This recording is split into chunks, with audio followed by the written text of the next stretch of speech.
Welcome back to the Flight of Faith. On the Flight of Faith, typically we take trips to exotic lands around the world, but for the last number of weeks and months, we've just been coming to you from St. Anthony's Shelter for Renewal here in the South Bronx. And today I'm filming in the community room where we have Mass in the morning. Sometimes we do game nights. We've done karaoke in here, very bad singing, mostly by me. And we also watch movies at night. And we've been doing like series of movies with the guys during the pandemic, during the quarantine. So we've watched the Indiana Jones movies. We've watched all the Rambo movies. We're working on Rocky right now. We're going to do Back to the Future. And just a week ago, we watched Christopher Nolan's Dark Knight trilogy, which was a huge hit. And watching it all in one, 3 nights in a row sitting was a lot of fun. And that's what I'd like to talk about today. In this Sunday's Mass, in our second reading, St. Peter is going to say, "Never hesitate to give an explanation for your hope to anyone who asks." So, what's my hope? Well, when I was a kid, I think everyone knows, I didn't know Jesus. And so my hope as a kid was Batman. And today I'd like to share with you a little bit of my understanding of how Batman helped me as a kid and how it's helped me to be the man and the friar and the priest that I am today. So, here we go. When I was a novice, and that's the first stage after postulancy, you become a postulant, which means you live with the friars, and then you go from being a postulant into being a novice. And it's the first stage in your life with the community where you actually are a friar, but you haven't made vows yet. So you live as a year with the habit and using the title brother and learning about what it means to be a Franciscan and growing in prayer and coming to know St. Francis better.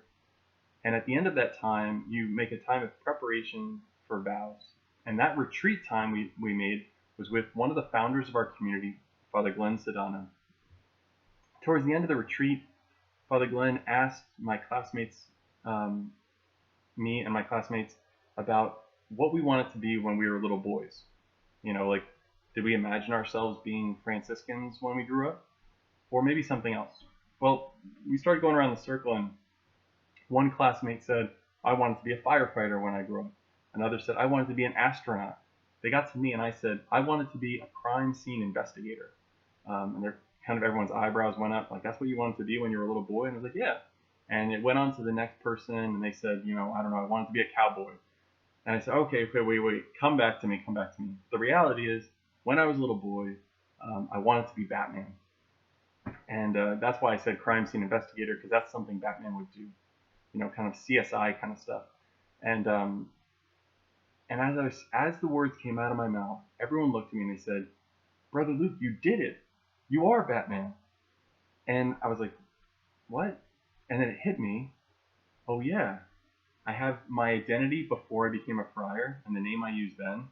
And then I became a friar and I have a new identity, this new dual identity of being Brother Luke. And I received my bat suit, my habit, and I've got my utility belt, my cord. And instead of a grappling hook, I've got a rosary. And we're called to fight evil by prayer and by good works and service to others. And I kind of stood up and was like, "I am Batman." and that's where kind of that moment, right before I made my vows, became a moment of recognition for me that Batman actually has been with me for a long time. And before I knew Christ, he was the one, or his story is what gave me the hope that life didn't have to be simply the bad stuff that happens to us, but we can take a proactive, mission-driven approach to life. What am I talking about?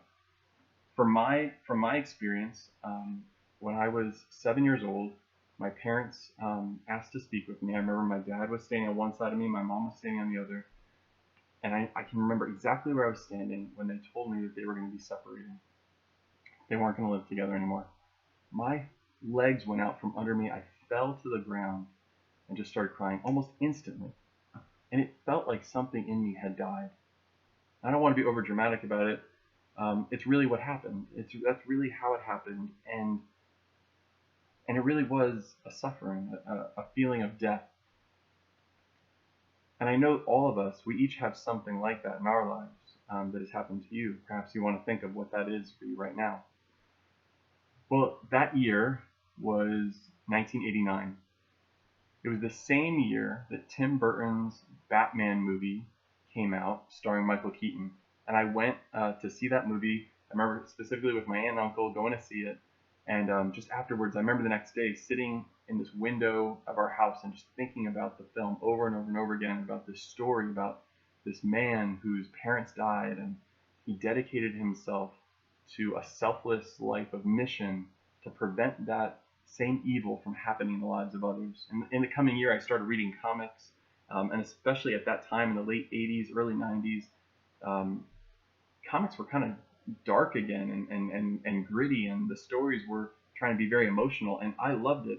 It helped me to understand my own kind of emotional turmoil as a kid.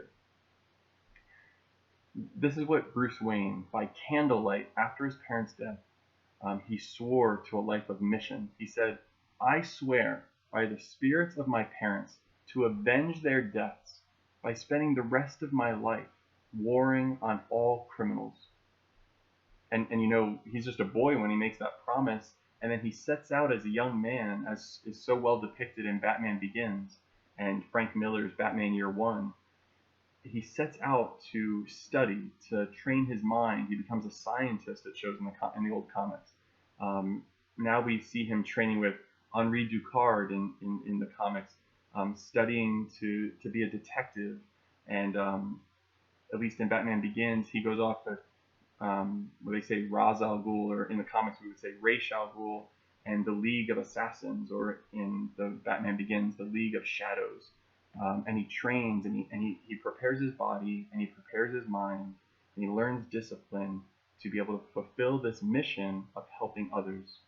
Well, gosh, that's what I had been doing as a novice, is learning and preparing my mind and my heart and my soul and even my body to fulfill my mission as a Franciscan friar, to serve the needy and to share the good news of the gospel. And so that moment when I was standing there at that retreat, saying, I am Batman. I have the two identities, and I've got my suit, and I've got my utility belt, and I've got my rosary.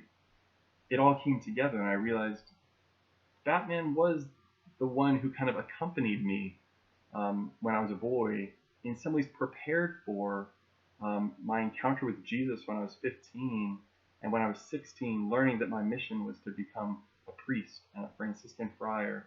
And there was like a fulfillment there, you know? Where for Bruce Wayne, being Batman is working through the murder of his parents. And being Batman is preventing other people from suffering the same evils that he experienced. Well, for me, being a friar is very similar. To work out my own salvation and my life of relationship with Jesus as a disciple, but also to prevent and heal the brokenhearted that I encounter. And that's happened so powerfully, especially at Spellman. In the office, people come in to talk, whether it's students or teachers come in to talk, and we fight that good fight. We fight evil right there just by the exchange of love and prayer, sharing our hearts, opening our hearts. We're fighting evil right there. This happens so powerfully on retreat, whether it's our grade level retreats or on Emmaus, when people open their hearts and we fight that evil that's crippling us. I experienced my life being somehow a fulfillment of that childhood, boyhood dream of being Batman, and now that being lived out after my encounter with Christ as a Franciscan friar of the renewal and as a Catholic priest. I look forward in coming episodes maybe to share a little bit more of some of my insights about Batman. That was just the very beginning of just kind of how I encountered Batman as a boy, and then how that's being lived out now as a Franciscan friar. But I look forward to sharing more, because this has come up in my preaching at retreats. There's a great event I did years ago, a vocation event some friends of ours put together, where I got to actually wear a cape and come in to the event on a zip line, like what Batman would do with his grappling hook. I swooped in and gave my talk after breaking through the like a big paper wall.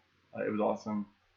Just this past year, during the school year, The video club and the comic book club, we took a trip from Spelman down to the Sheen Center in Manhattan, and we went to an event about Batman. We're celebrating Batman's 80th year of being published back in Detective Comics 27 in 1939.